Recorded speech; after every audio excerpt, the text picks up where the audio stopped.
It was 1982, and I was on day one of a one-year European vacation. I was 28 years old at the time. I quit my teaching job at Emory University because I wanted to travel while I was still young and before I got married or had children. So I flew into Heathrow Airport in London, caught a train to Cambridge. I rented a room in a townhouse there. My room was on the second floor, in the back of the house, up a long flight of stairs. The day I got there, I was preparing to take a long afternoon nap. All of a sudden, I hear the front door slam and the sound of someone running up the stairs. Suddenly, my door bursts open, and this sweating, panting man in prison clothes is standing in my room. And he's got this crazy look on his face, and I'm thinking I'm going to get attacked. He runs straight toward me, past me, opens the window, and jumps out. I hear scuffling noises and yelling from the backyard. Then I hear someone else running up the stairs. This time it's a sweaty, panting policeman. And I just point to the window because I can't talk.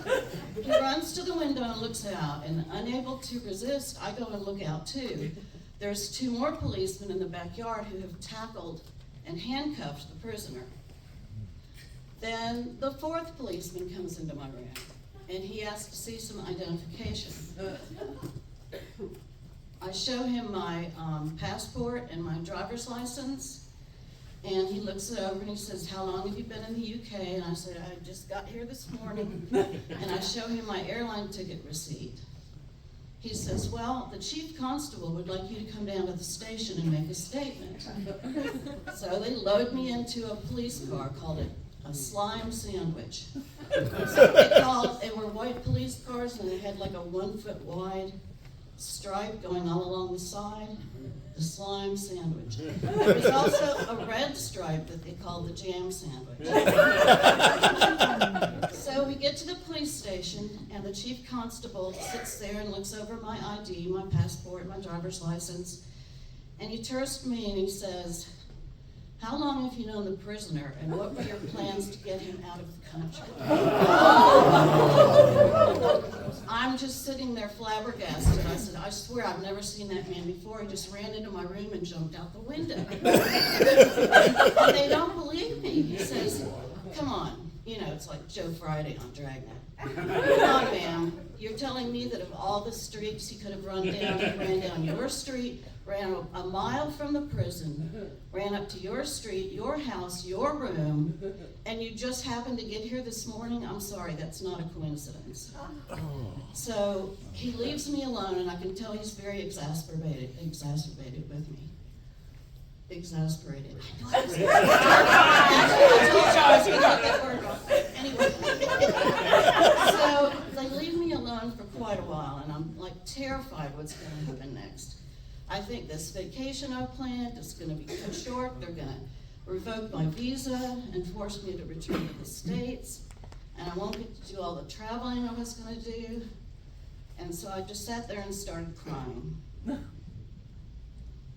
Eventually, and I also had to think about how was I going to explain it to my family and friends who were very opposed to me taking this trip. They were like, "What are you thinking, traveling to Europe for a year by yourself? Are you crazy?" So anyway, the chief constable finally comes back in the room, and he says, "Well, the prisoner claims that he's never seen you before either." But of course he would say that. I checked with the authorities in the States, and I had no criminal record. And the prison confirmed that I had not contacted him nor anyone else from the States during his incarceration.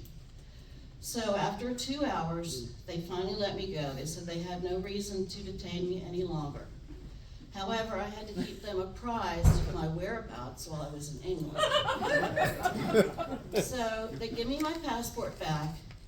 They take me back to my house, this time in a jam sandwich. I've been in 2 police cars in 1 afternoon. When I got back to the house, a nap was impossible. I heard voices downstairs in the kitchen and decided to go and meet my new housemates. When I got down there, 2 of them were headed toward the Carpenter's Arms, which was the local pub around the corner, and they invited me to come along. So we go down to the pub. It was called, the Carpenter's Arms, and they had this wonderful beer, Abbott Ale, that was made in Bury St. Edmunds, which was not too far from there. It was the best beer I ever had. So I told my new friends, housemates, about the experience with the police and the escaped prisoner.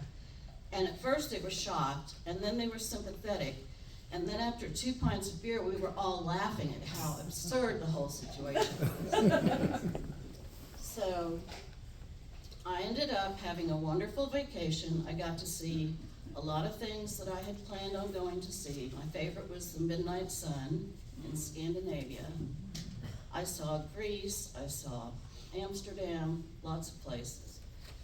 And my 1-year vacation turned into a 2-year vacation. I extended my holiday by becoming a street musician or a busker. I had a little electric keyboard and a battery amplifier. And when I turned it on its side, it was just the right size for me to sit down and have a keyboard on my lap. So I got to stay for 2 years instead of 1 year. And I had so many wonderful memories and made so many new friends. I still have my busking permit from Antwerp, Belgium. It kept me out of trouble with the police. So I had a great vacation, lots of wonderful experiences, and I got to see every country in Western Europe except Portugal. But that is the subject of another story.